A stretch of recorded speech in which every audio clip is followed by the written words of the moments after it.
There's a lot going on in the June 28 days. Megan 2.0 has come out, and I watch it in theaters, and I end up being surprised how much I enjoyed it. There's a lot of action with a bit horror elements, and it was pretty funny too, as people in my movie theater has laughed at some jokes. And we also have the jujitsu event, like a big fight between Fallon versus Hazel. I'm not sure how to pronounce these names, but yeah. And then we have Squid Game Season 3 that came out on the 28th. Okay, now that I have seen the whole entire show, how does the third season compare to the second and first season? Well, today we're about to find out.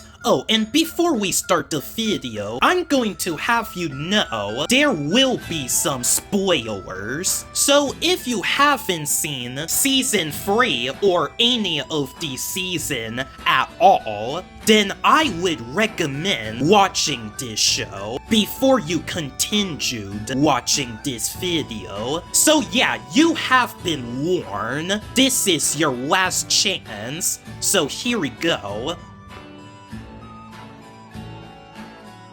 Okay, how the story in Squid Games go is that people outside of the game are so desperate to pay off their debt or whatever was going on, so they met this Korean guy that challenged them into a game and invite them to a suicide game fest. Well, the story for Squid Game Season 2 is that the previous winner of Squid Games wants to track down the guy that invited the people to the game.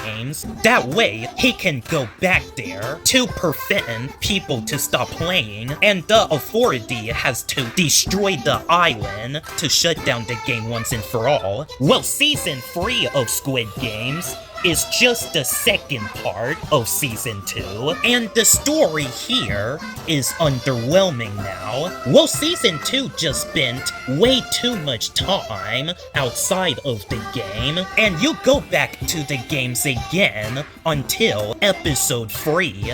Well, Season 1 has the superior plot, without a doubt, but how about the players that participate in the Squid Games? Well, they all have their unique backstory, and it was paced so well. Well, for Season 2, well, including 3, well, you don't get to know the players' backstory that much. They just have them tell you instead of showing the situation. So for that, I cared about the players more in Season 1, and the emotional core was much more stronger here in the first season. And plus, my biggest issue with the third season, when they decide to put a baby in the game when it's born, like, I am not kidding, when the baby is born, they just include the baby into the game, even though it does not have something to do with it. And I did not like that at all, because I knew in a fact that this show does not have the guts to kill off a baby. So of course the main character is going to sacrifice himself over the baby. Yeah, that totally wasted his whole character development. And for that, I wish that the baby was not born during the season. Okay, well, a part of me is glad that I didn't see the baby die, but at the same time, it just adds so many complicated things into the point that I start to lose interest. Well, complicated stuff may work on Season 2 a little bit, but not for Season 3. So the Squid Game season, with the superior story and players, is undoubtedly Season 1. Okay, now let's talk about the games. Well, of course, we have Red Light, Green Light, and then the Honeycomb, the Night Brawl, if you want to include that, Tug of War, the Marbles games, the Grass Stepping Stone, and Squid Games. Well, for Season 2, Rock, Paper, Scissors, and Russian Roulette, if you want to include that. And we have Red Light and Green Light again, the Team Games, I don't know what that really called, the Mango Game, the Night Brawl again, Hide and Seek, Jump Rope, and the Shake Game, whatever that's called.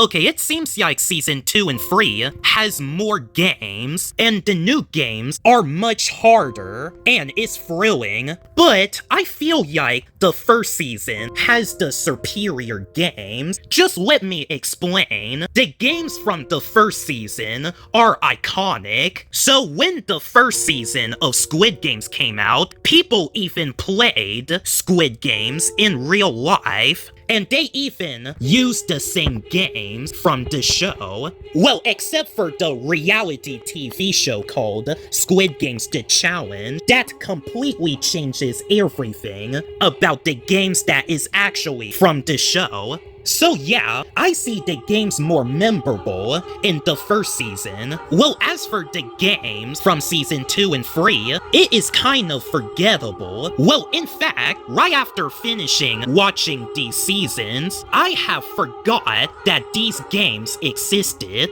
And I even forgot the name of these games, as you can tell in the video. Okay, don't get me wrong, these new games are more challenging, and it will definitely dramatize you, but it is not memorable. So, in my opinion, the first Squid Game season has the superior games.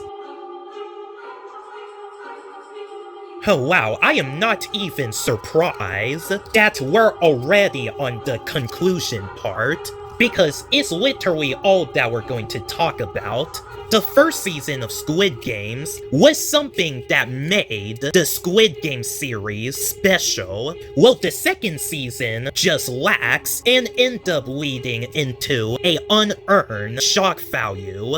And season 3 was just unexpectedly disappointing at the end. But the only difference is that Season 2 just felt even more short than I thought. Well, although there's like a tease for the Squid Games happening in America, and I gotta say, and I mean it is pretty interesting how the American version would play out.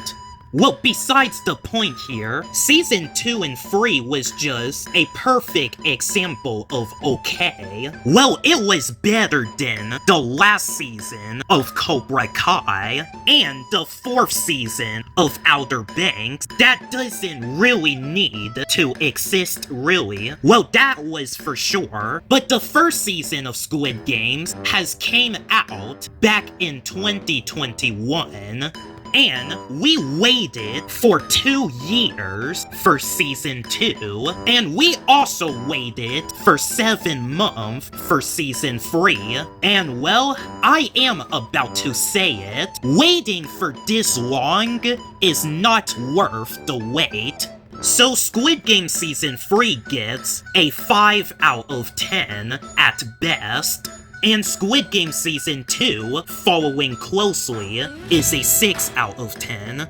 And the first season of Squid Games gets a 9 out of 10. Okay, well, to be clear, I still like the show, but the recent season could have been something more. Like, it could have been memorable through and through, with all seasons and up. I mean, I waited for 2 years and 7 months for a unnecessary, unearned shock value, mediocre ending of the seasons that does not even come close of being as good as the first season.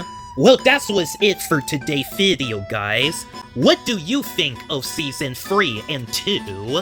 Did you enjoy them, or you just see the problem with these seasons, just like I did? Just let me know in the comments down below, and like and subscribe, as I will appreciate it. My name is Isaiah Beaufort, and I will see you guys next time.